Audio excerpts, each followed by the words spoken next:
വിശുദ്ധ യോഹന്നാൻ എഴുതിയ സുവിശേഷം അധ്യായം 6 വാക്യങ്ങൾ 60 മുതൽ 63 വരെ.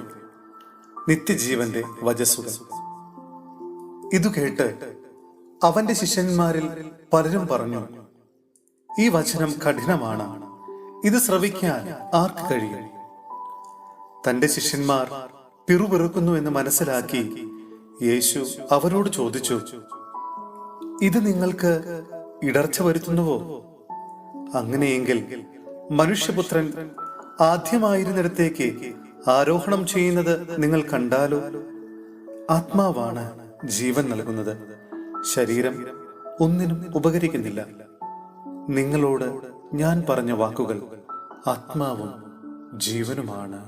സഹോദരരെ, വിശുദ്ധ പത്രോസ്ലിഹ എഴുതിയ 2-ാം ലേഖനം അധ്യായം 1 വാക്യങ്ങൾ 3 മുതൽ 9 വരെ.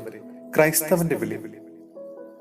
തന്റെ മഹത്വത്തിലേക്കും ഔന്നത്യത്തിലേക്കും നമ്മെ വിളിച്ചവനെ കുറിച്ചുള്ള പൂർണ്ണമായ അറിവിലൂടെ നമ്മുടെ ജീവിതത്തിനും ഭക്തിക്കും ആവശ്യമായവയെല്ലാം അവന്റെ ദൈവിക ശക്തി നമുക്ക് പ്രദാനം ചെയ്തിരിക്കുന്നു.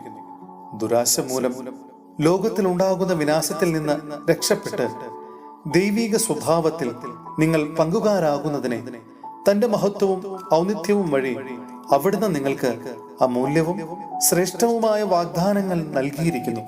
ഇക്കാരണത്താൽ നിങ്ങളുടെ വിശ്വാസത്തെ സുഹൃതം കൊണ്ടും, സുഹൃതത്തെ ജ്ഞാനം കൊണ്ടും, ജ്ഞാനത്തെ ആത്മസംയമനം കൊണ്ടും, ആത്മസംയമനത്തെ ക്ഷമ കൊണ്ടും, ക്ഷമയെ ഭക്തി കൊണ്ടും, ഭക്തിയെ സഹോദര സ്നേഹം കൊണ്ടും, സഹോദര സ്നേഹത്തെ ഉപവി കൊണ്ടും സമ്പൂർണമാക്കാൻ നന്നായി ഉത്സാഹിക്കുവിൻ. ഇവ നിങ്ങളിൽ ഉണ്ടായിരിക്കുകയും സമൃദ്ധമാവുകയും ചെയ്താൽ നിങ്ങൾ പ്രയോജനശൂന്യരും ഫലരഹിതരുമാകാതിരിക്കാൻ നമ്മുടെ കർത്താവായ യേശുക്രിസ്തുവിനെ കുറിച്ചുള്ള പൂർണ്ണമായ അറിവ് സഹായിക്കും. ഇവയില്ലാത്തവൻ അന്ധനും ഹ്രസ്വദൃഷ്ടിയും പഴയ പാപങ്ങളിൽ നിന്ന് ശുദ്ധീകരിക്കപ്പെട്ടു എന്ന കാര്യം വിസ്മരിക്കുന്നവനുമാണ്.